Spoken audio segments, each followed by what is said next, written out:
Thank you, Richard. Hey guys, how you doing? Good, how you doing? So we had a bit of a chat backstage, and the original topic was, should you use data or not use data, basically, in a nutshell. And we thought, it's kind of obvious that you should use data. Use data. So we thought, okay, so you need to use data, but how do you use that?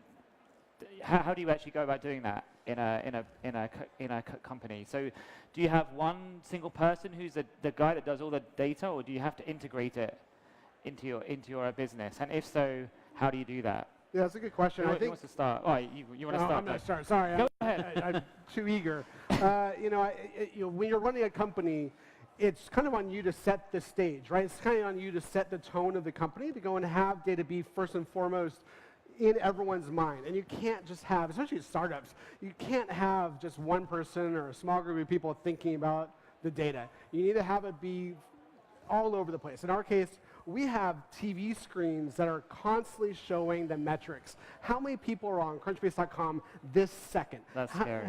Oh, yeah, absolutely. How many people have bought Crunchbase Pro? How many people are churning? What is our revenue? All those numbers, very transparent with the organization. So if you see a dip, if you see things going down, you can react to it as an organization. So honestly, a lot of the burden, since we're only a 50-person company, a lot of that burden comes onto me. So I'm the one building the dashboards to go and show on the screen. And then every single person can ask questions, talk about those numbers, and it becomes part of the dialogue. It becomes part of the culture of how we communicate as an organization, and that's super important. So should we just take a second here? So I know what Crunchbase is. Yeah. You know, TechCrunch and Crunchbase have had a relationship friends, for some time. We're not family anymore, but we're kind of friends. Okay, we're cousins. Okay, but what about the audience? Do you think people in the audience? Well, let's find out. How know many what of you Crunchbase even know is? what Crunchbase is? Raise your hand. Hey! Wow, that's Hello, pretty. thank you. That makes me the worms, the cockles. Thank you.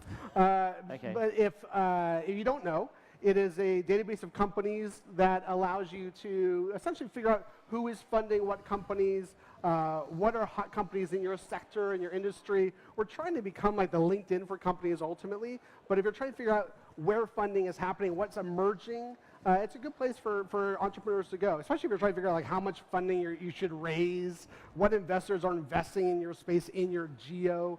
We're pretty good as far as that sort of information. McKinsey, are you guys a customer of Crunchbase? We are indeed a Putting you customer on of the Crunchbase. spot here, majorly. So You are a it's customer. there's Okay. a plug. No, and I completely agree. I mean, what I would say about data in particular too, for many of you who either will work at, I'll say, a traditional company or a startup, I think everybody can agree. We're joking behind stage. The original question was, should you use data or not? I think we would all agree, absolutely yes. A few things I've observed at companies. One is like, what's the single source of data? So what I've observed, a lot of companies, even relatively small ones, end up finding all these different data sources, and people have different versions of data. So like, one thing that can often be very helpful is trying to get a single source of truth and really investing, whether it's in the data lake or the team that's then scrubbing the data, but really over-investing in a single source of truth that everybody can rely on, and then having a culture that kind of encourages and allows vigorous debate about the implications of the facts you're seeing, because a lot of companies, everybody has an opinion, but it's often viewed as confrontational to be really debating. But I find that it's very important to have a culture that allows rigorous debate about real facts, which sounds again obvious, but it's probably only seen at like a minority of companies. Very true, very true. You know, before Crunchbase, I spent 11 years at Salesforce, which was a little startup when I joined it. It's quite famous company. Yeah, it's pretty well known now, but when I joined it was only about 450, 500 people. It's pretty small.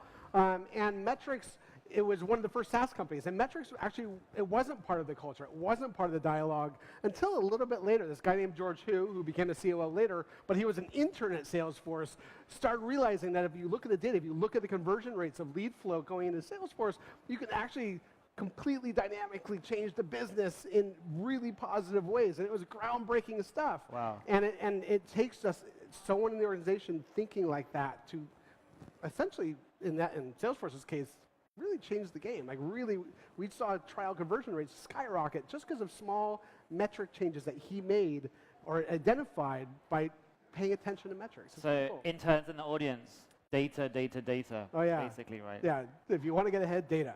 So I mean, that's actually a good point because so when you were at Salesforce, it was a much smaller company than it is now. How does the use of data change as a sort of early stage company versus as you get older and bigger? Sure. I mean, I think even going, if you look at the scale with Crunchbase, everyone is thinking about data, doing all the data work. I think as you get to the Salesforce level, you have analytics teams. When I left, it was 20,000 people. There was entire departments, data scientists analyzing, trying to figure out how to tweak every single dial to go and get exactly the right optimization. At our stage, honestly, we're using data to figure out, do you have product market fit? Right? Are there actually people who want to buy the thing that you are making? When they buy it, are they happy over time? Like you started introducing things like NPS score. Like those are very fundamental things for a startup. And at Salesforce, we're way past that, right? Like Salesforce is thinking about, should the button move 5 pixels to the left because that's a little bit slightly more optimized for where you might organically click without thinking. And what about you guys? Or McKinsey, do you see a difference in the sort of size and the sort of type of client that you have and how they use, data versus other signals? I think absolutely. How many people, I know this is it's a startup stage, how many people are thinking about starting a company or doing something entrepreneurial? Maybe a quick, so a decent number of people.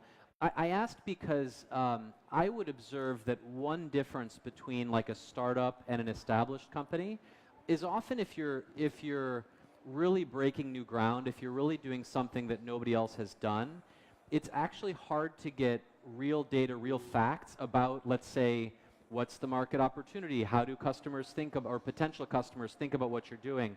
So I do think back to the original question, if you're really starting out, yes, you need to use data, but you won't have the precise answer to the question you're trying to answer, which is like, will people like my product? Is there a market for it? So there is a little bit of triangulation and guessing, I think more at the startup stage. Then once you're a 20,000 person company, you've got a whole analytics team to analyze how you're performing, and you can be very precise about how things are going by channel, by geography, by product, etc. Whereas when you're starting out, there's definitely, of course, more of this art and guesswork involved in like how people react to your idea. The one other thought I would say about startups and data is I spend a lot of time in the startup community, especially with fintechs. And if you look at everybody talks about data, but the reality is for established companies, it's still often the case that they have a great brand and their old school traditional product is really well known and it's liked.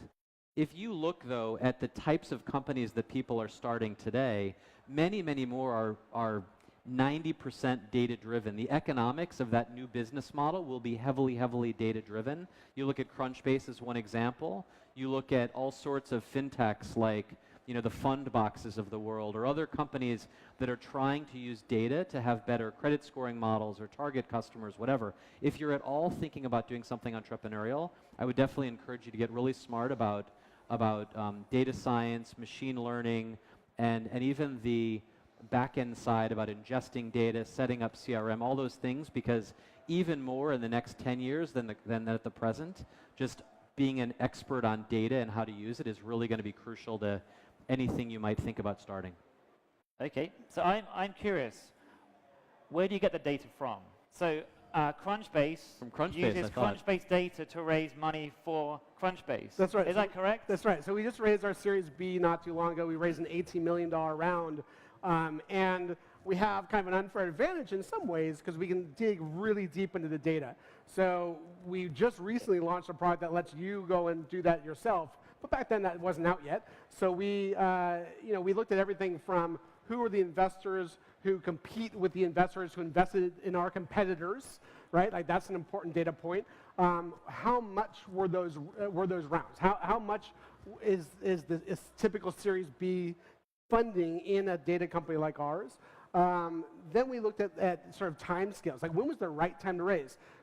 We were probably ready to raise Summer, actually, and that's not a great time to raise. We actually figured out for us the optimal time was January to really start and maybe raise in February or March, and that's exactly what we did. And it's hard to know if that was what helped or didn't help, but the only way you know it didn't work is when you didn't get the raise. But we used that sort of data to help inform those decisions. Ultimately, it saved my time because you have to go and meet investors, go and talk to a ton of people. I was able to whittle down a list of 100 potential investors down to about 5 that I really cared about, and we ended up picking one of those 5 to be the lead on our Series B. Okay, that's cool. Well, we're actually almost out of time, which is crazy because it's gone so fast. We want to take some questions from the audience. So if you guys have any questions that you want to ask these two gentlemen on stage, or are we just going to continue to... Anybody have any questions about using data, how to use data, which data? I mean, your answers are so good that I love it. Oh, there's a question. Can we have a microphone, please?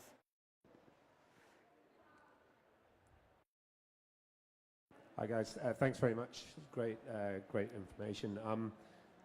Is there, in the same way that you hire the wrong salesperson, they can really damage your business. If you hire the wrong analyst, are you in trouble? I mean, if I could take a stab at it, it's a really good question. And sort of if I could double click once on that, are you looking at the right metrics? Right? Because if you hire the wrong analyst, they look at the wrong metrics, you could be steering your business in the wrong direction. And especially at the young stage, that's super important to not do. It's super important to figure out what are the metrics that actually matter to your business. Is it user acquisition, right? If you're talking about what is my magic number, which is talking about what the efficiency of your business in gathering revenue, that's not the right thing to be talking about. And an analyst who maybe comes from a big company coming to your small startup could totally mislead you in the wrong direction, and you're not investing into growth, but you're investing into what a later stage company should be thinking about. So the short answer is absolutely important, and that's not just something you can blame on the analyst. You as a CEO or you as an executive of the company need to figure out what are the metrics that matter, because when you go and talk to those investors or go and raise money, you need to be able to educate them on which metrics matter to your business so that they're not thinking about the wrong things and they get excited about what you're excited about. Absolutely. I think there's a lot of data that shows that if you're looking on the product and engineering side, a really good engineer, a really good product person is worth 10 or 100 times more, I'll say the average or the bottom quartile person. And I think to the extent that data is increasingly the source of competitive advantage for companies, if you can find people that are even incrementally better at identifying, ingesting, storing, analyzing, and presenting data, that is tremendously important to your company. Thank you. We've got 2 more questions, I think. Yeah. We can need 2 more, right? Answer fast. Question for, is it Jaeger? Is that how you Jagger, like Mick. Jaeger, right. Or Jaeger, sure. Jaeger, all right. I'll roll with it. As the market's tightening up, which round do you think is going to be the hardest for startups to raise as things get tighter? Yeah. And how do you think they should combat that? I mean, honestly, I think the higher you go, the harder it is. B and C are pretty hard. I would say, especially because the C is looming in my future. When are you raising your C? Probably in 2019. But the C is, it's all about metrics. It's all about growth. All these things I'm telling you, like, they don't matter anymore. It's like, is your business strong and growing, and it's clear as day. And you can't talk your way out of it. So I would say the C is probably the hardest, in my opinion. Thank you. Sure. I think we had one more question from someone. Oh. I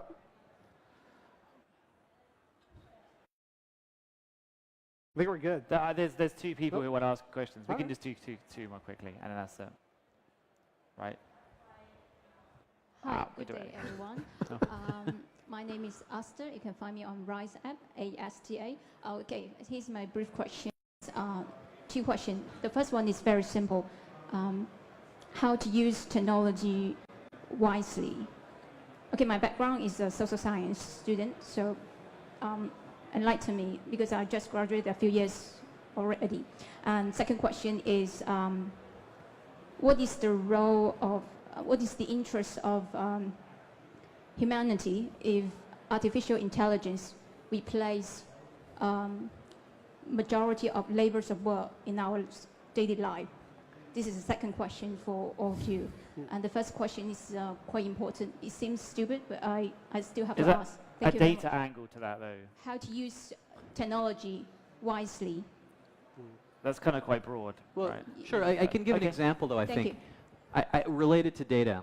I spend a lot of time working with clients on machine learning in particular. And I think for many people who aren't too familiar with it, you think machine learning very complicated. You know, I don't even understand where to start. But increasingly, I think with a lot of technology, including machine learning and just a lot of things, there are massive open source libraries that allow people to access what used to be truly cutting edge proprietary stuff. So if anybody's familiar with like TensorFlow at Google, open source machine learning library, what we're finding in that space is that increasingly access to machine learning technology isn't the differentiator, it's actually the access to data. And I think if you abstract away to your broader question about like how do you think about technology and this and that, increasingly all the really cutting edge tools you need are actually open source, they're available. And back to the question about the importance of a good data person or technology person, more sometimes than knowing how to do something yourself, it's just being aware of what's out there. I think your second question about AI and Rise of the Machines and Terminator, whatever we're on, I think that's a much more complicated question, and we probably won't be able to answer that one here. All Unless you no, can I'm answer good. it. I'm good. I think Okay. I agree with you. I'm being told that we're out of time, unfortunately. Okay. If you want to come and see us afterwards, then you can ask your question privately. Thank you so Awesome. much. Thanks a so lot. much, Thank you. guys. Take care.